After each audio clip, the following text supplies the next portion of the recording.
Tanzania na Finland zaahidi kuendelea kudumisha ushirikiano wa kidiplomasia kwenye sekta muhimu za kimaendeleo. Chama cha mpira wa kikapu kwa watu wenye ulemavu chaendesha mafunzo maalum kwa makocha na waamuzi ili kukuza mchezo huo nchini.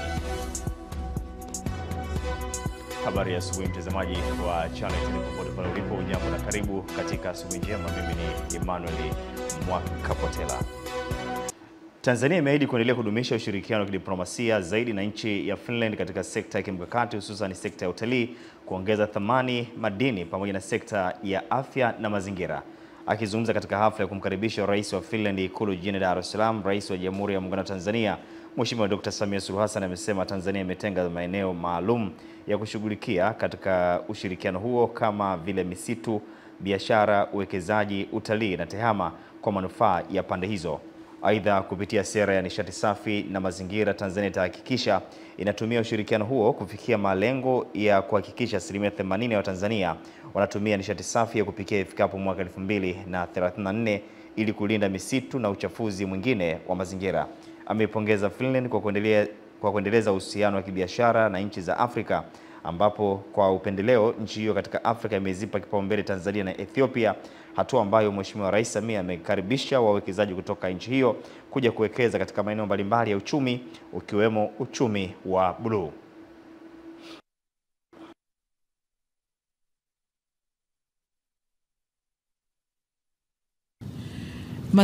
Wito huo umetolewa na mwenyekiti wa CCM. Mazungumzo yetu yalijikita kwenye maeneo tunayofanyia kazi kwa pamoja na yale tunayopendekeza tuweze kuyafanyia kazi kwa pamoja. Kwanza ni sekta ya misitu, biashara, uwekezaji, madini, utalii, elimu, uwezeshaji wanawake, tehama na uhamilishaji wa teknolojia. Ni maeneo ambayo kwa muda mrefu Finland imekuwa mbia wetu katika kuyaendeleza.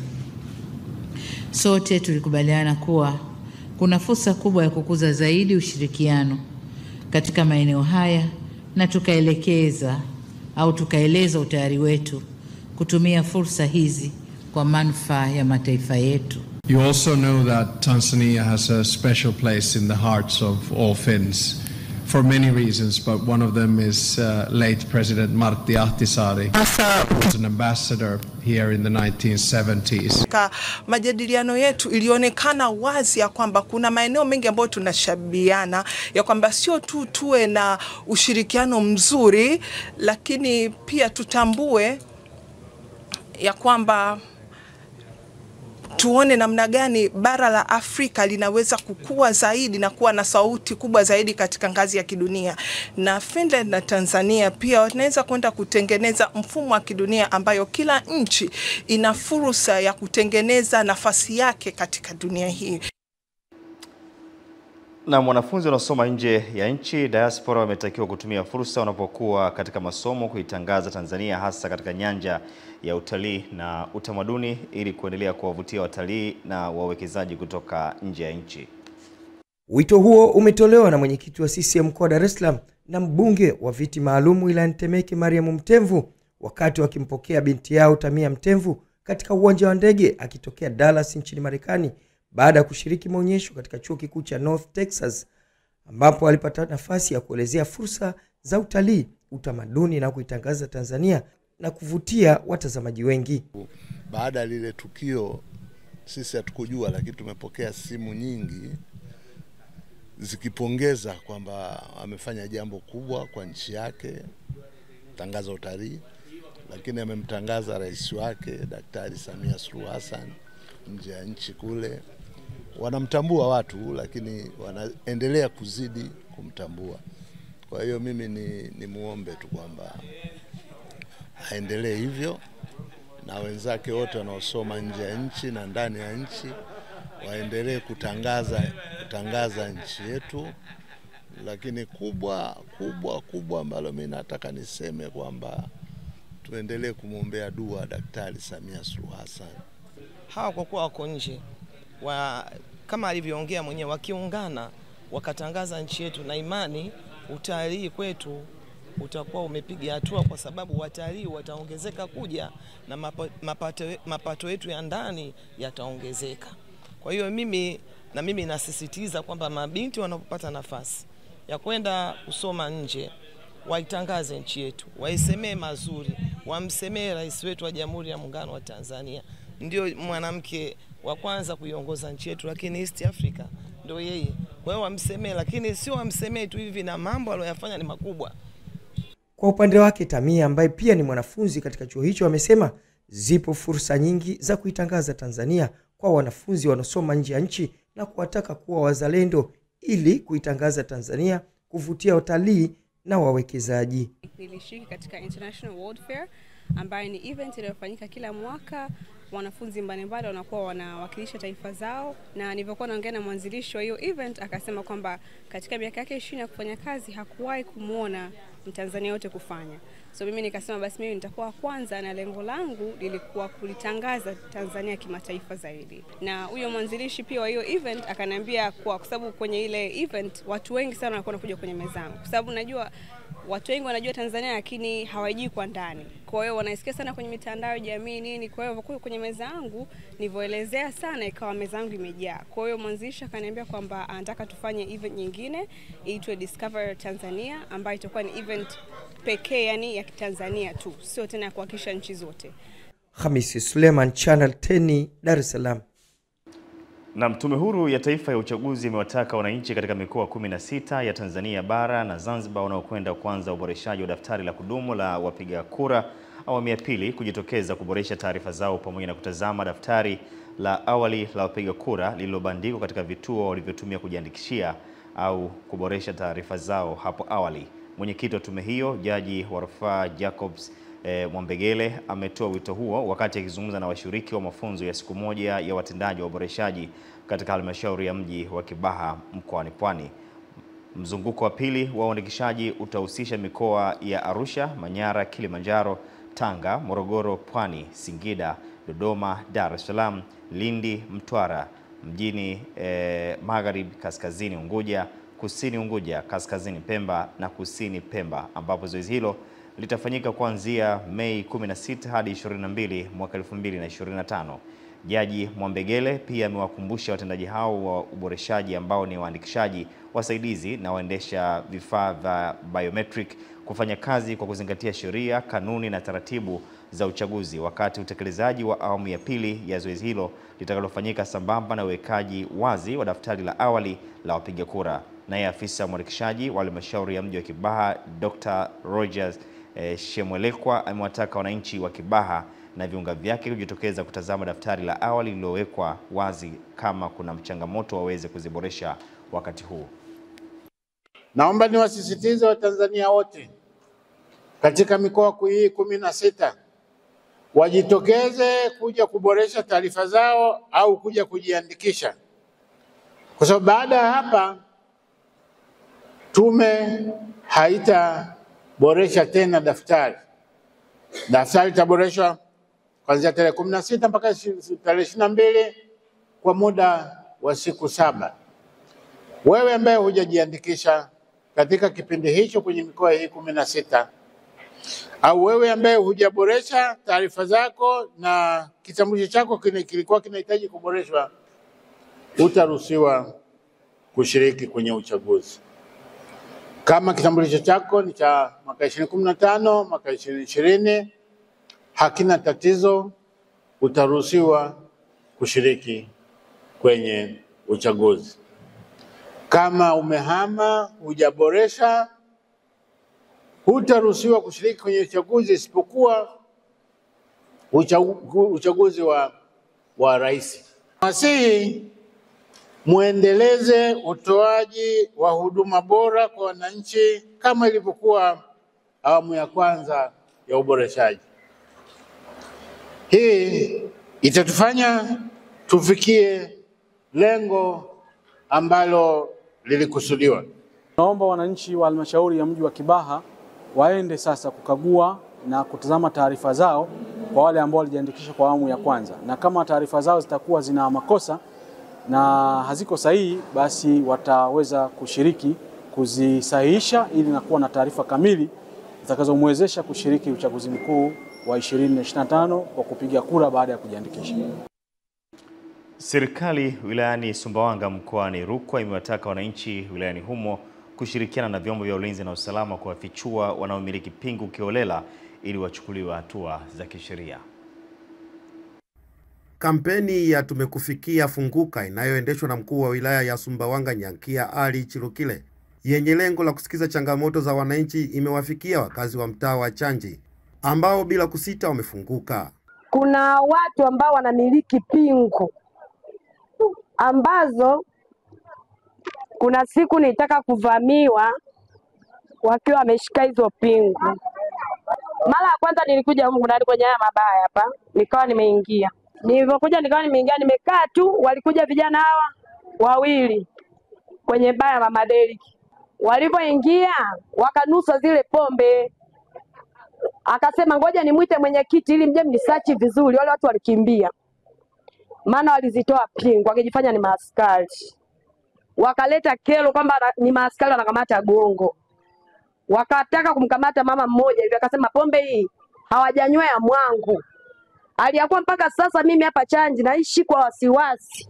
Nyankia Ali Chilukile ni mkuu wa wilaya ya Sumbawanga na mwenyekiti wa kamati ya ulinzi na usalama ya wilaya hiyo. Anatoa kauli ya serikali dhidi ya malalamiko ya wananchi wa kata ya Chanji. Kwa hiyo niombe muwe na ulinzi shirikishi. Lakini OCD au mwakilishi wa OCD, mmesikia kuna watu wanaishi na pingu hapa. Watu wanakamatana huko, wanatekana, inasingiziwa serikali. Lakini leo tumepata mwananchi ametueleza hapa, wamekuja watu na anawafahamu kwa sura, sio askari. Hawafahamu kwa majina, lakini wanamiliki pingu. Sasa tuingie kazini tuwatafuta hao ni kina nani wanaomiliki pingu, kwa sababu pingu ni silaha. Nani aliwapa hizo pingu? Walizinunua wapi? Kwa hiyo nawashauri OCD fanyeni kazi. Kutoka Sumbawanga mkoani Rukwa, Wilibod Sumia, Channel 10.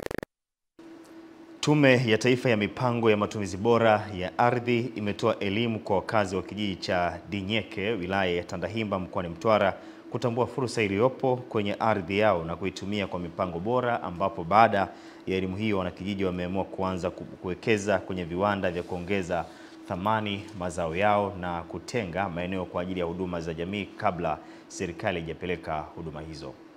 Kijiji cha Dinyeke katika wilaya ya Tandahimba mkoani Mtwara kipo kando ya mto Ruvuma ambao ndio mpaka wa Tanzania na Msumbiji. Wakazi wa kijiji hiki ambao hujihusisha sana na kilimo cha korosho na mpunga wamepata fursa ya kupewa elimu ya matumizi bora ya ardhi na Tume ya Taifa ya Mipango ya Matumizi Bora ya Ardhi ili watumie kwa usahihi ardhi yao na kuongeza thamani kwa kupatiwa hati za kimila. Tumeweza kijiji cha Dinyeke kuweza kuandaa mpango wa matumizi ya ardhi wa kijiji chao, ambao baada ya mafunzo ambao tulikuwa nao ambao yalidumu kwa kipindi cha wiki moja, wananchi wao kwa pamoja kupitia zile kamati waliweza kupendekeza maeneo mbalimbali kwa ajili ya huduma ambazo kwa sasa hawana, ambao walitenga. Hivyo kupitia mpango umewawezesha kupata huduma za jamii ambazo hapo awali hazikuwepo, lakini kupitia mpango imesaidia sana kuweza kutenga maeneo kwa ajili ya huduma za jamii ambazo wanazitarajia kuwepo hapa kijiji.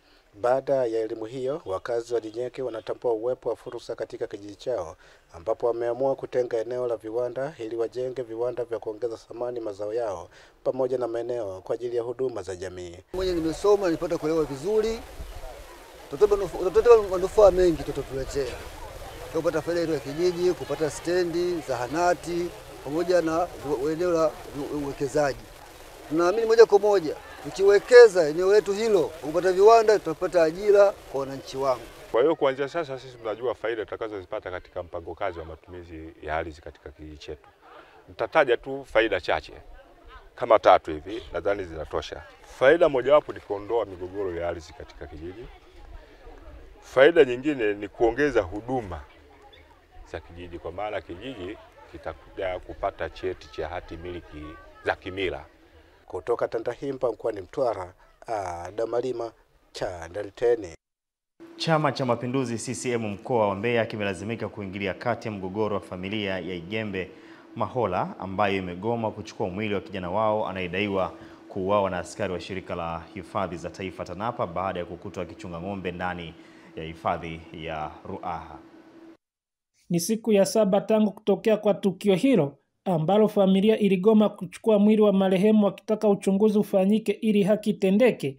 Na hapa Chama cha Mapinduzi mkoa wa Mbeya kupitia mwenyekiti wake Patrick Marunenge kinaeleza jitihada zilizofanyika ili kutafutia ufumbuzi mkasa huo. Vijana wapatao 10 au zaidi wakiwa na silaha za jadi waliweza kuwashambulia askari waliokuwa wakiswaga ng'ombe kuelekea kwenye kituo cha Ukwaheri. Katika hali ya kujihami, askari wale na vijana wale kutaka kuchukua ng'ombe, katokea majibishano.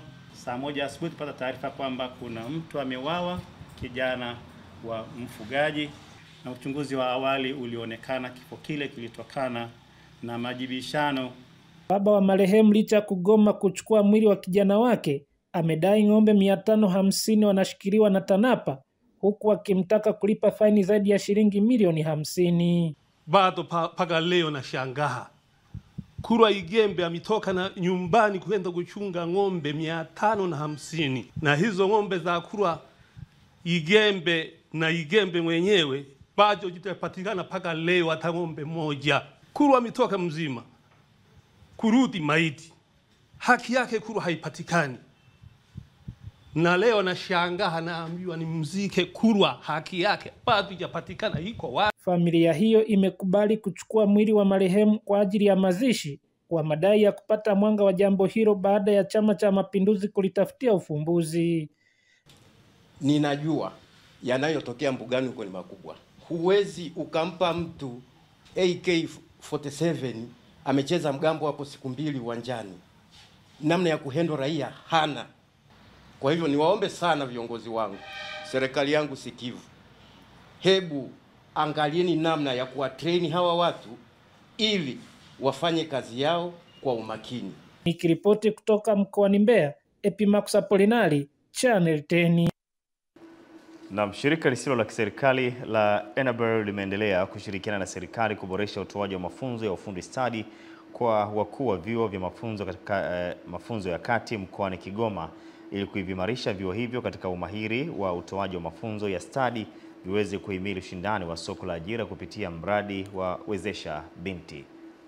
Mradi huo unafadhiliwa na shirika la Enabel na umekuja kuangazia ujuzi wa wakuu wa vyuo vya mafunzo ya kati ili kuleta mabadiliko ya kiutendaji yanayozingatia mahitaji halisi ya soko na kuwezesha vijana kujiajiri na kuajiriwa. Tuna ushindani mkubwa sana katika uwanda wa soko la Afrika Mashariki. Ni vyema tukaandaa vijana watakaokuwa na ushindani kufuatia soko ndani ya Afrika, ndani ya nchi yetu na hata nje ya bara la Afrika.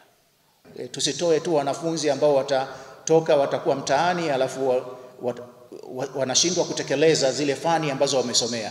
Kwa hiyo ni vizuri kuwa na mahusiano mazuri na wadau mbalimbali, kujenga mahusiano hayo ili waweze kuwachukua wanafunzi wetu.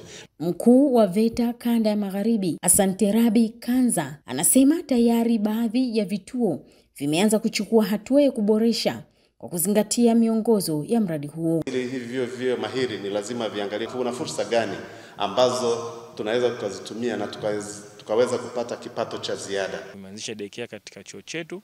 Daycare hii namna gani naenda kumsaidia huyu mtoto wa kike? Ni kwamba kwa binti ambaye tayari ana mtoto, kwa muda ambao atakuwa yeye yuko darasani, kituo kitalea mtoto. Meneja mradi wa Wezesha Binti kutoka Enabel, Christine Kirungi, anasema matarajio yao ni kuona wakuu wa vyuo wanatoa mafunzo kwa usawa kwa vijana huku wakitoa kipaumbele kwa wasichana. While they go back, we expect that they will lead the change of transforming their institutions into high quality training institutions. We expect them to tunatarajia kuona wakuu wa vyuo hivi wanaofundisha kwa usawa vijana wa kike na wa kiume ambao ndilo lengo la mradi ili waweze kuona fursa zilizopo mbele yao na kuwa huru kiuchumi. To become independent economically. Mojabu Hoza, Channel 10, Kigoma. Na mtazamaji, Jumuiya ya Amani na Maridhiano Tanzania JEMAT imeandaa kongamano la usomaji wa mkusanyiko wa Qur'an tukufu ambalo litafanyika kwa mara ya kwanza hapa nchini Tanzania. Akizungumza na waandishi wa habari jijini Dar es Salaam, mwenyekiti wa Jumuiya ya Maridhiano na Amani Taifa, Sheikh Al-Hadi Musa Salum, amesema kongamano hilo ni mahasusi katika kuwafanya Waislamu wapende kusikiliza kitabu chao kitukufu, kuiombea nchi amani, hasa kipindi hiki cha kuelekea kwenye uchaguzi mkuu. Lengo lake ni kuwaleta pamoja Waislamu. Al-Qur'anu yajma'una, Qur'ani inatuleta pamoja, inatukusanya pamoja. Mahma ikhtalafna, mahma tutakuwa tunatofautiana, lakini bado Qur'ani inatuleta pamoja. Wa'tasimu bihablillahi jami'an wala tafarraqu. Aidha, Sheikh Al-Hadi amesema kongamano hilo litajumuisha wasoma Qur'an mashuhuri toka nchi mbalimbali duniani, akiwemo Saidi Jalal, msomi kutoka London, Uingereza, ambaye ni msomaji mashuhuri ulimwenguni, pamoja na wabobezi wengine wengi wa ndani ya nchi. Akitoa ratiba ya kongamano hilo, kiongozi huyo amesema litaanza tarehe 20 mpaka 25 mwezi huu, ambapo litazinduliwa katika ukumbi wa Julius Nyerere jijini Dar es Salaam na naibu waziri mkuu Mheshimiwa Doto Biteko, na mgeni rasmi katika siku ya kuhitimisha atakuwa waziri mkuu wa Jamhuri ya Muungano wa Tanzania Mheshimiwa Kassim Majaliwa. Kupitia shughuli hizo pia tutaiombea nchi yetu amani. Tutaiombea nchi yetu amani, tutamwombea Mheshimiwa Rais, tutawaombea viongozi wetu, hasa kipindi hichi ambacho tunaelekea katika uchaguzi. Kutoka Dar es Salaam, Fatma Hassan, Channel 10. Na mtazamaji, tutazame katika upande wa habari za michezo. Tunaambiwa katika kuendana na kasi ya ushiriki wa watu wenye ulemavu katika michezo, chama cha mpira wa kikapu kwa watu wenye ulemavu nchini TWBA kinaendesha kozi maalum kwa waamuzi na makocha wa mchezo huo ili kuzalisha wataalamu watakaosaidia kusambaza mchezo kwa kwenye mikoa tofauti. Channel 10 michezo imeshuhudia sehemu ya mavitendo inayofanyika kwenye viwanja vya Jakaya Kikwete Youth Park jijini Dar es Salaam, ambapo katibu mkuu wa TWBA Abdallah Mpogole amesema kozi hiyo ni utekelezaji wa mipango yao iliyopo kwenye kalenda ya chama katika kukuza na kuusambaza mchezo huo nchini. Ni mpango maalum na upo katika kalenda yetu ya mwaka ya chama chetu, kwamba ilikuwa mpango wetu hasa kwanza kupata makocha, kwa sababu ukipata hawa makocha na wakufunzi wa eneo la uamuzi inasaidia sana watu kujua mchezo, lakini si kujua mchezo peke yake, lakini kujua mchezo na sheria zake. Kwa hiyo itasaidia katika maeneo hasa ya eneo ambalo tunasema la ukuaji wa mchezo. Tunataraji kwamba wachezaji wengi wa mchezo huu wa mpira wa kikapu watu wenye ulemavu ni watu ambao tayari ni watu wazima. Sasa huu mchezo tunaupeleka katika mashule yaliyopo Tanzania bara, lakini pia Tanzania visiwani. Katika hatua nyingine, Mpogole ametumia nafasi hiyo kueleza fursa za kozi hiyo, huku baadhi ya washiriki wakizungumzia matarajio yao. Tuna makocha wasiopungua 18 ambao wengine wametoka mikoani, kama kuna makocha ambao wametoka Iringa, Kilimanjaro, kuna makocha ambao wametoka pia visiwani Zanzibar. Kwa hiyo yote ni kuondoa lile ombwe lilokuwepo la kukosekana kwa makocha ambao wanaujua mchezo wa mpira wa kikapu kwa watu wenye ulemavu. Nimevutiwa kuja kwenye mafunzo haya ili kujiendeleza zaidi, kwa sababu mimi kwenye timu ya taifa wheelchair basket ni captain na nipo Iringa nafundisha kwenye shule. Kwa hiyo hapa nimekuja niongeze madude hapa maujuzi ili nikafanye vizuri zaidi. Kwa nimeona kwamba nikipata ujuzi wa namna kufundisha naweza kushirikiana na taasisi nyingine ambazo ziko katika mkoa wangu ama halmashauri yangu, tuweze kuwasaidia wale wanafunzi ama watoto ama vijana ambao wameshindwa kushiriki katika michezo mingine, lakini kwamba wakiwezeshwa kwamba wanaweza kushiriki kucheza basketball. Mimi ni Jumaa Abdurrahmani na hii ni Channel 10. Mtazamaji, hii ni Asubuhi Njema. Mimi ni Emmanuel Mwakapotela.